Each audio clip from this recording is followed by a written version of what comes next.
But today we're here to talk about Antifashion, which is this document here, which many of you have perhaps read, or maybe you've heard Lee presented on Business of Fashion Voices. It's now celebrating its 10th anniversary, and that's the reason why we did today's subject matter. And so we're going to be looking in depth, not just at the future of the anti-fashion movement, but also looking back at a few of the key quotes that Lee made when she wrote it 10 years ago. For anybody that doesn't have a copy yet, if you would like to have it, it's something which is published like all manifestos on paper. It's something which is to be read like a newspaper, and therefore it has to be shipped to you. So if you'd like to order it, you can do that on edelkoort.com, or if you're in the US, Canada, or Australia, you can go to edelkoorteditions.com. Anyway, so I'm going to stop sharing because then we have a bigger screen, and welcome Lee Edelkoort to the room. Of course, we founded the World Hope Forum together 4 years ago, more than 4 years ago, to inspire change. And so as a vector of change, I wanted to ask you, Lee, first, congratulations on the 10-year anniversary. But I remember when you wrote this document, it took you, I think, 6 or 8 months to write. And normally when Lee writes a text, she does it in about 5 days. So you can imagine what it's like to meditate on every word for 6, or I think it was even more. Yeah, it was a very painful process, because if you have to ring the bell on things which don't work in the industry and the environment you work in, it's a big decision, because you feel like a Judas somehow. But I felt compelled to sort of put the finger on the wound of our fashion society. And then I had to figure out what was really going on and what was really the problem areas. And then you have to word it. And then you have to weigh your words, because you want to say the truth, but you don't want to create pain. Not too much pain in any case. Then this manifesto was ready, and we were going to launch it. And then I had to ask permission to my team, because we were sure that we're going to go out of business. I thought, this is such a dramatic truth that our clients will just say, we cannot work with you. The contrary happened, because everybody said, thank you very much. This is exactly what we think, but we cannot say it because we're in it, and you can say it for us. So in fact, it was very strong as a moment in my life, and I felt very encouraged, I would say, in my quest for a better practice. Many things have changed ever since. What is important to note before we start is that it's not to say that I don't love fashion. I love fashion so much. This is why I had to write this. And the whole purpose of the paper is to say that it was about garments only. So it's not that there's nothing to dress. It was to say that the whole idea of fashion with the big F, like the big creative industry, which is governed by change, which is profiting from change, was grinding to a halt for many, many reasons, all to do with greed and speed. And therefore, we should speak about clothes and no longer fashion. I think that is changing now. So that is something we're going to explore today. So we are mildly optimistic. Very optimistic. Well, yes. About the future. Well, it's been quite a period this past decade. Of course, we have to maybe go back in time and imagine what it was like in fashion at that point, with fashion shows and collections. It was sort of like the first emergence of not wanting to consume or wear fashion after the 2008 financial crisis and the whole, counter Wall Street movement.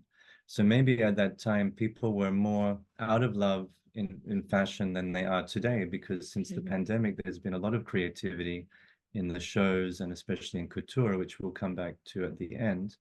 So do you think that in this decade people have why have they rediscovered this need to dress up or this need to love fashion again? I think the main idea is the COVID period, where people had to stand still and stop. So the whole world stopped. Everybody stopped making things, doing things, creating things, selling things. And so many creative people had to come to terms with sudden this sort of getting out of the race. And mind you, the race is like doing 6, 8, 10, 12 collections a year, squeezed like a lemon, no time to think, no time to create, with marketing asking you to do the best sellers and then the best sellers of others, and then the main trends, and what do you do? So people were suddenly, able to breathe for the first time. And immediately you saw a new elan starting with, for instance, Dries van Noten starting a letter amongst creators to ask for another pace, for another rhythm. Sort of we came to terms with what had happened. And the fact that this lasted quite long also made people reflect on what was their creativity and what they really wanted to do. So as a result, in the afterlife, after our lockdowns, I think the creativity somehow had been fostered and grown within people, and suddenly there was this sort of a burst of newness, of happiness to create, trying to fight the system, although that of course disappeared quickly. But there is a few brands, a few luxury brands, a few emerging brands, a few signs that tell us that creativity and that therefore fashion with big F is back on track. And that makes me happy because I was missing fashion, and this is why I had to write this paper in the first place. However, many pain points in that paper, especially about production, and textile, and maybe also education, are still very dire, and we still need to discuss them point by point because many things still have to change. Yeah. Well, there's a lot of speakers today who are going to be talking about the changing of systems and slowing down production, slowing down time. I think that time, as you said, is one of the key resources for the anti-fashion shift. And so more recently, you wrote a new manifesto, which was actually a soft manifesto because you called it a declaration for change. And this was part of an educational project that we worked on. So why did you come to this sort of new? Because I have hope, and I think that there is possibilities for change. And I think education is one of the key factors because this is where we start. We think that there is enough young people in the world that want change, so that there will be movements of creative education. And therefore, we were asked by Polymoda in Florence to create a textile department. And immediately we knew it had to be about the beginning of things, fiber and yarn. So it's called From Farm to Fabric to Fashion. So in 2 years, you go from the earth and from the animals to the fiber, to the yarn, to the making of textile, to the embellishment of textile, to the creation of clothes. So it's a holistic concept where our recent first graduates are lucky enough to know everything about fiber and yarn, which nobody knows anymore. Not even the great creators know about fiber. So that is a new option we created where we think that there is a great future to be all-around designer. So when you are in a job in a big firm, in a big luxury house, for instance, you are able to pull many things together and many strings together and go from yarn to a collection actually in one go. And this is what's happening with one of our graduates. Well, we're going to be meeting some of those graduates in a second. So I'm just going to bring up something that you wrote in the first chapter, which is about education, because as you just mentioned, you said that fashion institutes and academies and universities all over the world keep training their students to become catwalk designers, highly individual stars and divas to be discovered by luxury brands. Students are groomed to be up and running within the luxury industry without further ado. As a result, the fashion world is still working in a 20th century mode, celebrating the individual, elevating it people, and developing the exception in a society hungry for consensus and altruism. So a world where individualism is long over. So maybe you can comment on why you think this idea of the individual and the group is such a key point of not just education, but also consumers and the world. Well, we have seen in the world of creation, in the world at large, that people no longer want to be just individual. They want to bond, they want to group, they want to be tribes, they want to hang out together, girls with girls, boys with boys, whatever happens. There is a growing consensus that we need to be with friends, with family, that being alone is no longer an option, that is actually dangerous for our mental health. And therefore, we see that the creation in other fields is now mostly done by groups. And in fact, in fashion, it's also done by groups and teams, but we never show them.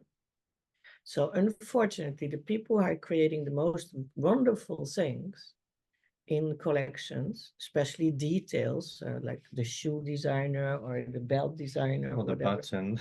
The button person, we never see them even on stage. Now, all the designers, they say thank you alone. It's very, very rare that somebody takes the little hands of couture out.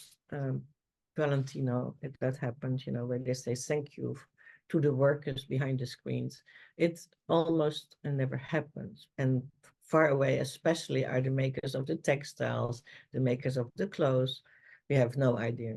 So I think that is very old-fashioned in our system, that there is no mutual happiness about the creation and the showing off what has happened.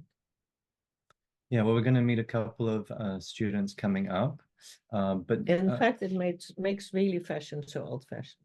Yeah.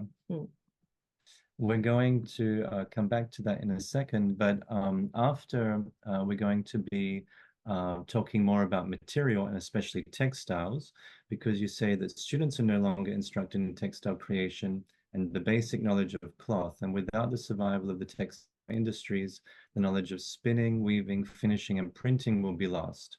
This ignorance of textiles is also rampant amongst journalists, and recently we have seen prestigious magazines such as Vogue, Elle, and Marie Claire write about the important comeback of printed garments. This was in 2014, so 20 years ago.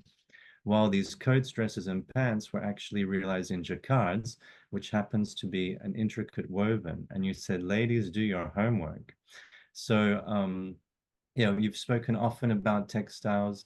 Do you think that textiles really is the core of the soul of the garment and also of culture? Because I think that in today's presentation about textiles, we'll see how much culture and history and textiles sort of fuse into one. Yeah, I think it's crucial because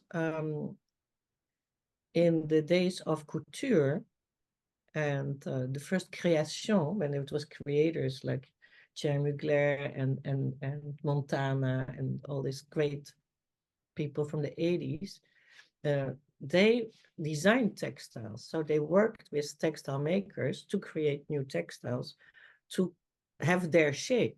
So whether it was super fluid, Madame Gray had her own jerseys made, which she wanted to be fluid, but a little bit more stiff. So she had a sort of new system. Then, of course, Balenciaga made his wonderful double organza. And so there's Paco Rabanne invented his system. Saint Laurent wanted to have a jersey which was stiff enough so he could cookie cut it. So it's very important that in the past, the textile knowledge was part of the shape making. And now it's after project Runway, it's like make a sketch, go to the shop, buy some flimsy fabrics, and here we are. This is not what it is. And this is which makes me hopeless sometimes, because the young designers, they say chambray-like, because they don't know what is chambray, or they say velvety because they don't know what is velvet. And that is concerning me, because I think it's so vital for creation that we all know at least the basics, the principles of what is our starting point. Well, speaking of a starting